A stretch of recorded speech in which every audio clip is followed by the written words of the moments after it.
मुख्यमंत्री माझी लाडकी बहीण योजनेच्या लाभार्थ्यांसाठी 3,000 मार्च आणि एप्रिल महिन्याचा एकत्रित हप्त्याबाबत ताजी अपडेट आलेली आहे.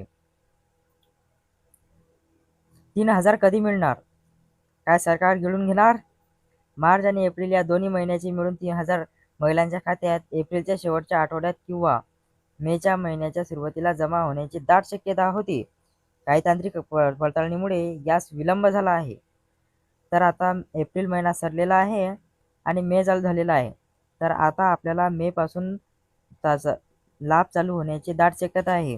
सरकारने ई-केवायसी पूर्ण होण्यासाठी हप्ते अद्ययावत ठेवले होते, पण आता ई-केवायसी झाल्यावर सर्व महिलांना त्यांचे 3,000 हक्काचे पैसे मिळण्याची दाट शक्यता आहे. आता 1 मे ते 3 मे पर्यंत महिलांच्या खात्यात वितरण होणार आहे. सरकारने नवीन जी-आर काढलेला आहे. पडताळणीच्या प्रक्रियेत सध्या 26 लाख महिला अर्जाची पुन्हा पडताळणी सुरू आहे. त्यामुळे पात्र ठरलेल्या महिलांच्या खात्यात हे पैसे जमा होतील. तर सरकारची ज्या महिलांची पडताळणी झालेली आहे त्याच महिलांच्या खात्यात हे पैसे जमा होतील. बाकीचे 26 लाख महिला ह्या अपात्र राहतील, त्यांना पैसे मिळणार नाहीत. सरकारने मार्च एप्रिलच्या एकत्रित हप्त्याबाबत अजूनही कोणतीही निश्चित तारीख जाहीर केलेली नाही, परंतु एप्रिल अखेरपर्यंत पैसे मिळण्याची अपेक्षा सॅम टीव्हीने वर्तवली होती. पण आता नवीन अपडेट आलेली आहे. मे 1 ते मे 3 पर्यंत तुम्हाला सर्व वितरण होत आहे. असा सरकारने जी-आर काढलेला आहे, पण तो जी-आर तात्पुरता जी-आर आहे. तो काही गॅरंटेड जी-आर नाही. तर तुम्ही तुमच्या आधार कार्डला बँकेची खाती लिंक करून ठेवा. तुमची के-वाय-सी करून ठेवा.